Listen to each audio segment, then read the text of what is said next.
Olá pessoal, sejam bem-vindos ao canal Professor Baroni. Como vocês sabem, esse é o quadro que vocês gostam tanto, 5 perguntas, 5 dúvidas, 5 respostas.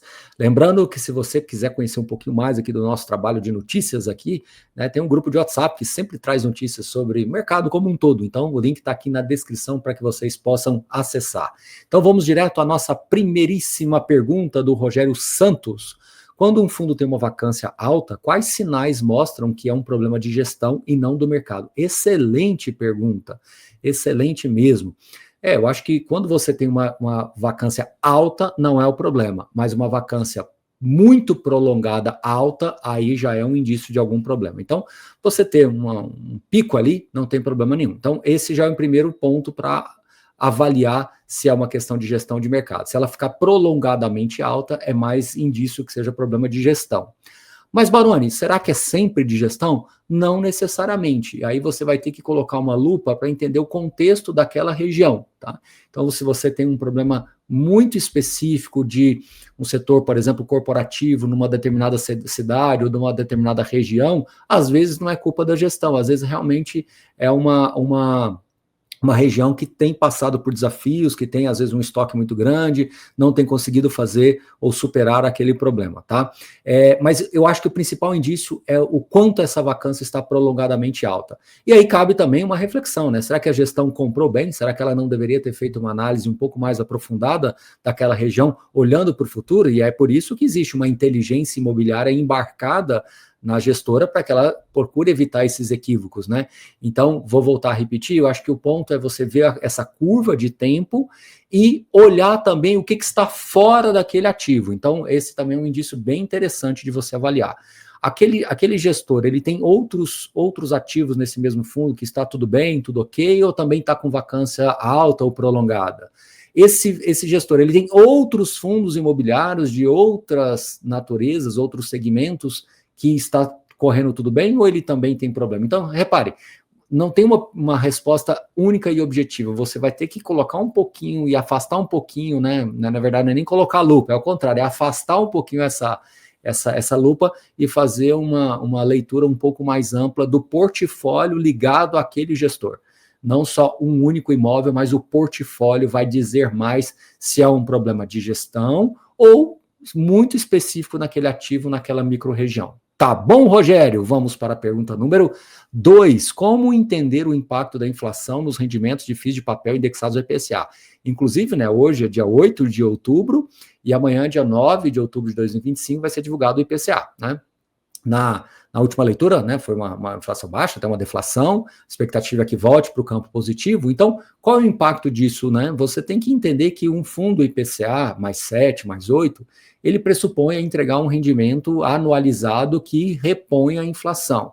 Lembrando que há várias outras questões ligadas ao fundo. Por exemplo, tem um custo de administração, de gestão, que normalmente tira aí 1 ponto percentual da carteira média ponderada. Mas, em geral, esse valor pode ser compensado com uma gestão ativa, né, comprando, vendendo CRIs. Infelizmente, a gente está vivendo um momento nesses últimos anos que está sendo difícil um gestor de fundos de recebíveis fazer uma gestão ativa, né? Ele não está conseguindo reciclar a carteira ou até mesmo colocar para dentro ali algumas posições mais oportunísticas, mas em geral, assim, respondendo de uma maneira ampla, em um horizonte mais alongado, e não falando especificamente desse momento, um fundo de papel, ele tende a ter a flutuação nos seus rendimentos em função da variação do IPCA.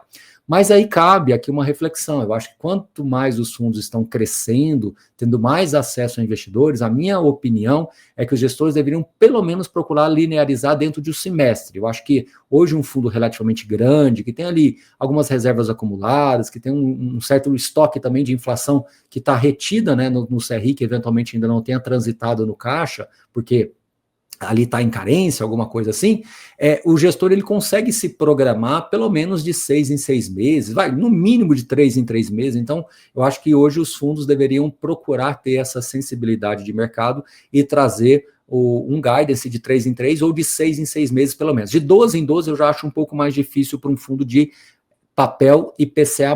Para um fundo CDI talvez possa ser um pouco menos desafiador, mas para o IPCA+, é um pouco mais difícil. Então fica aí essa sugestão. De fato, alguns gestores têm feito isso, mas outros gestores estão deixando os rendimentos flutuarem. Então o fundo paga R$1 por cota, depois cai para 70, ou paga R$1,20, depois cai para 90.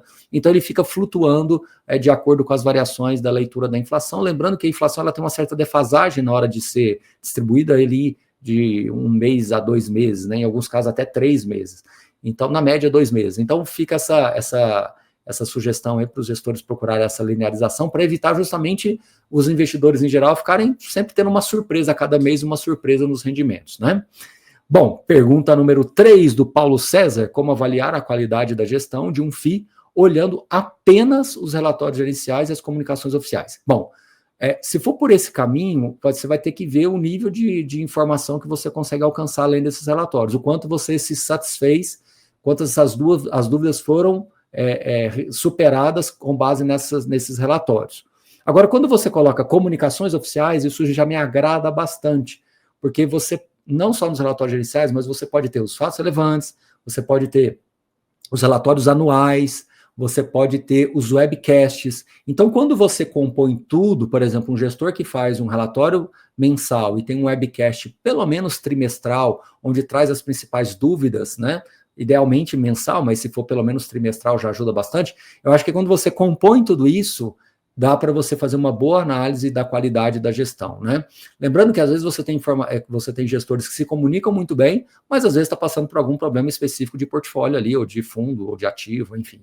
E alguns gestores que talvez não se comunicam tão bem, mas tem fundos que são queridos pelo mercado. Então, não dá para também dizer que uma coisa vai necessariamente levar a outra e vice-versa, tá certo? Mas, idealmente, quanto melhor a comunicação, quanto melhor o portfólio, são os fundos que, na nossa visão, têm aí projeção de crescimento e consolidação no mercado. Pergunta número 4. Quando o fundo faz uma nova emissão, como saber se o preço da oferta é justo? Muito difícil responder essa pergunta, Vinícius. Assim, eu acho que o primeiro gatilho é ver se essa emissão está sendo alinhada ao valor patrimonial, respeitando o valor patrimonial do fundo. Então, acho que esse é o primeiro e mais importante dos indicativos. E o segundo é saber se o cap rate dos ativos que estão sendo integralizados tendem a melhorar o cap rate médio do fundo atualmente, porque isso diz alguma coisa também no valor da aquisição e no valor que aquela oferta está sendo feita. É claro que isso que eu acabei de dizer talvez tenha mais a ver com o preço da venda, mas eu acho que também tem uma relação com o preço da oferta, porque vai dizer qual é o apetite do gestor em estar captando naquele momento ou não, né? Então, se está num momento mais favorável, quer dizer que os cap rates estão melhores para você adquirir, tá bom? Mas eu acho que o cerne da sua pergunta, né, é exatamente o valor patrimonial, que é o principal indicador aí de qualidade, tá? De ajuste de preço.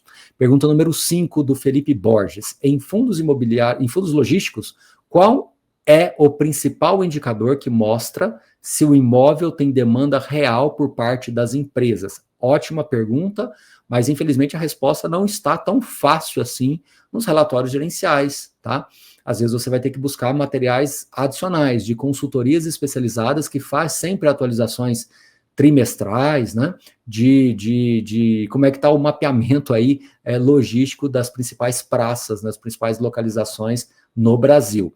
Então, você vai ter que buscar um pouco desses materiais alternativos, né, de consultorias imobiliárias especializadas, para que você possa fazer esse acompanhamento e verificar uma certa convergência daquilo que o gestor está, de certa forma, comentando ali nos relatórios gerenciais e o que esses indicadores estão apontando aí de ocupação, de atividade construtiva, de preços de locação por metro quadrado. Então, normalmente, essas consultorias trazem esses estudos atualizados e são, em geral, bem interessantes de serem analisados. A grande maioria, obviamente, tem as suas plataformas pagas, mas alguns desses materiais são publicados de maneira